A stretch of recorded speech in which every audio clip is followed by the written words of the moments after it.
माय माऊली नमस्कार. विविध महान ग्रंथ, महान संत श्री गुरु संत सखाराम महाराज, भाग 7वा, कथासार अभिवाचन करत आहे. मागील भागावरून पुढे सुरू. रघुनाथ स्वामींचा साधुबोध.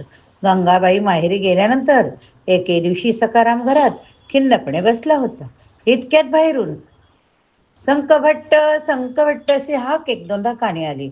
बाहेर जाऊन पाहतो तर अंगणात एरंडलचे रघुनाथ स्वामी बाहेर उभे. सखारामाने लागोपाठ लागोलाग स्वामींना साष्टांग नमस्कार घातला. गुरुतुल्य रघुनाथ स्वामींना पाहताच सखारामाचं अंतकरण उचंबळून आलं.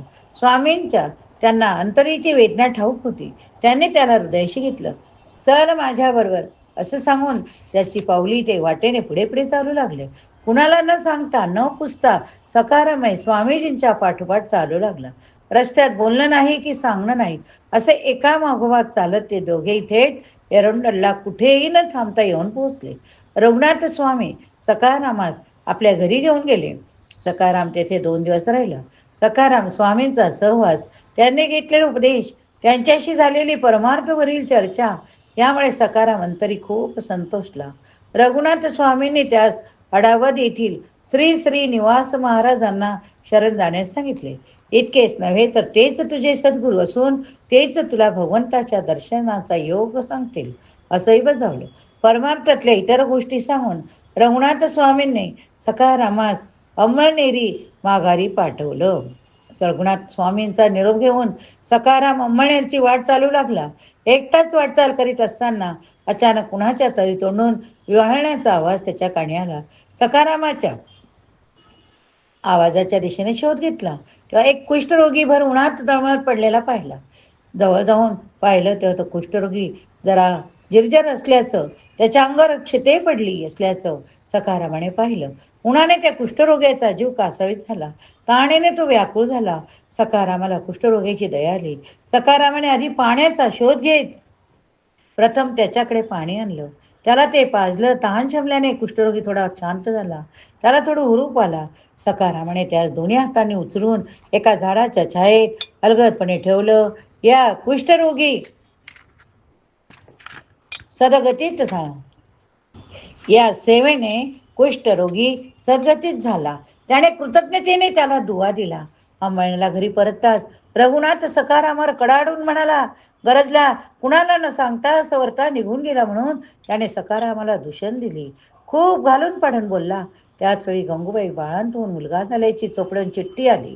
रघुनाथाला त्याचं कसलंही स्वर सुद्धक नव्हतं. यावेळी मात्र सखारामाला राहवले नाही. तो रंगनाथास अर्जवी स्वरात म्हणाला, तुम्हा सर्वांना माझ्यामुळे खूप त्रास होतो ते मला दिसतंय. तुम्हाला इथं पहर त्रास होऊ नये असं वाटतं. पांडुरंग कृपेने मला जसा जमेल तसा मी संसार करीन.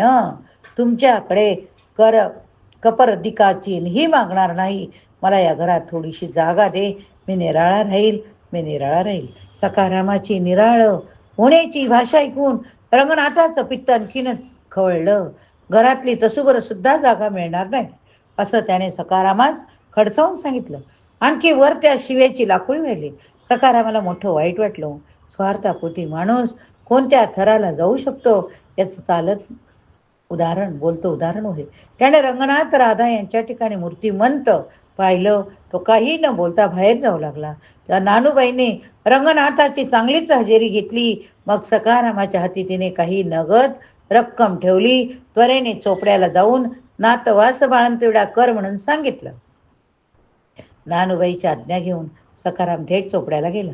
सखारामाला पाहून श्रीधर मामा लक्ष्मीस खूप खूप आनंद झाला. सखारामाने नानूबाईंनी दिलेली नगद रक्कम मामीच्या स्वाधीन करून बाळंतविडा करायला सांगितलं. लक्ष्मीने बाळंतविड्याची तयारी अगोदरच करून ठेवली होती. सखारामासोबत नानूबाईंनी पाठवलेल्या पैशातून तिने बाळंतविड्यात आणखी भर घातली. सखारामाने पत्नी आणि मुलांना पाहिलं. वारसं झालं. मुलाचं नाव नारायण ठेवलं. या ठिकाणी हा भाग संपवूया. पुढील भागात पुढील कथा ऐकूया.